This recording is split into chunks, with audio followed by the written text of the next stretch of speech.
एक दिन गोसाई जी श्रृंगार कर रहे थे ठाकुर जी का,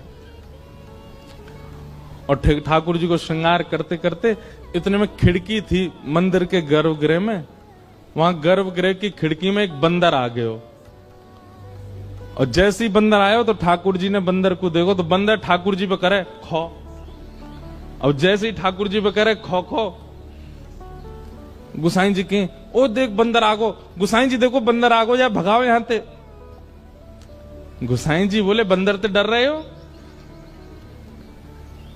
बोले मुझे डर लग रहा हो, देखो ये मुझे कहीं खा नहीं जाए, ये बंदर मुझे ना खावे को, मेरे बंटा भोग में जितना प्रसाद लगो सब इनको लेके भाग जाएगो, या को भगाओ यहां ते। गुसाई जी ने तब तो बंदर भगा दिया, लेकिन बाद में मन में सोचने लगे ऐसे बैठे बैठे, बोले यही श्री कृष्ण है और यही अपने त्रेता युग में राम थे। एक बार आपने ठाकुर जी को दूध भोग पधराया, और जैसे ही दूध भोग पधराया, दूध भोग आते ही ठाकुर जी सबके सामने तो स्वरूप में रहते थे, लेकिन पर्दा लगते ही ठाकुर जी सचल हो जाते थे। सबके सामने ठाकुर जी ऐसे खड़े रहते, लेकिन जैसे ही पर्दा लगता सोई ठाकुर जी चलन लगते, बैठन लगते, उठन लगते, और तुरंत चल उठते बैठते नहीं, अपनी सैया से उतर के आते और गुसाई जी की गोद में बैठ जाते, और गुसाई जी गोद में बैठ के कहते अब मोए दूध को भोग लगाओ। तो गुसाई जी सोने की सुंदर पात्र से कटोरी में दूध भरते और दूध भर के लाला को देते, लो Lal G P low. Thakur ji फूंक मारते, फिर गुसाई जी फूंक मारते, ठाकुर जी जैसे ही पीते, पी के मुंह बना लियो ठाकुर जी। गुसाई जी बोले जय जय कहा हो, आप मौकाई को बना रहे हो? अरे जा में इतनी मिश्री डाल दी है, मेरे सबरे होठ चिपक गए, बहुत मिश्री पड़ गई है, बहुत मीठा है गो है, मेरा मन नहीं कर रहा यार पीवे को। गुसाई जी विठलनाथ जी बोले अच्छा तो आप सेज पे विराजो, मैं अभी आऊं। अब बाहर खड़े दर्शनार्थियों को लगता भीतर भगवान है और उनके अर्चक हैं, पर पर्दा लगते ही भीतर तो लाला और मैया जैसी लीला हो गए। ठाकुर जी को फिर उठाते हैं, सेज पर खड़ा करते हैं, ठाकुर जी फिर ऐसे खड़े हो जाते हैं सबके लिए, और जैसे पर्दा खुले ठाकुर जी ऐसे सब कहें जय हो गोवर्धन नाथ की जय हो।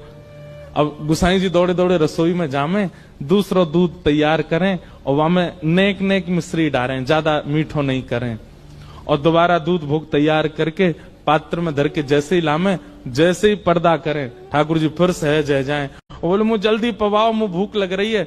गुसाई जी बैठ जाएं, अपनी गोद में इत्र लगावें, फिर ठाकुर जी आके बैठें, कटोरी में भर के लो लाला पियो। अभी तातो है, तातो मतलब गरम, ठाकुर जी कह रहे हैं अभी तातो है या ठंडो करो। फिर गुसाई जी उसमें फूंक मारते हैं, धीमे से ऐसे हाथ रख के, कहीं हमारे उच्छिष्ट नहीं हो जाए। फिर ठाकुर जी पीते हैं, फिर मुंह बना लें। गुसाई जी बोले जय जय अब कहा भयो? बोले अब तो जे खारो ही रहेगो, अब तो यम मिश्री ना है, अब ये मीठो ही ना लग रहा मुंह को, अब ना पी रो। ऐसे नखरे करें ठाकुर जी गुसाई जी के साथ। गुसाई जी के देखो लाल जी ये नखरेबाजी मत करे करो, ये सत्य घटना है, भक्तमाल जी में वर्णन है। गुसाई जी कह रहे हैं ऐसे नखरे मत करे करो, कभी क्यों मिश्री ज्यादा है, कभी क्यों मिश्री कम है, दूध ना पीनो तो ऐसी मना ना पीनो तो है, पर आनंद ना आ रहा, मुझे सुख ना मिल रहा यहां में। गुसाई जी बोले रुको फिर ते कछु करूं, फिर ते उठा के खड़े किए, फिर यूं खड़े है गए, पर्दा खोल के गए मंदिर में जाके, रसोई घर में जाके, अब तीसरा दूध औटायो, बा में मिश्री डारी ना, दूध औटा के दूध अलग लाए, मिश्री अलग लाए, और ठाकुर जी के सन्मुख पधरा के बोले जे रही मिश्री जे रही दूध, अपने आप मिलाओ, जितनी चाहिए पी लो। ठाकुर जी के नेत्र सजल है गए। ठाकुर जी बोले मैं तो तुम्हारो लाला हूं, मुंह पे मिलानो आवे ही ना है, मुंह पतो ही ना है मिश्री कैसे डालें, मुंह पतो ही ना है या दूध को ठंडो कैसे करें। आप मुंह को लाला मानो ना, लाला अपने आप दूध पीवे, वो तो मैया पिवावे सोई पीवे।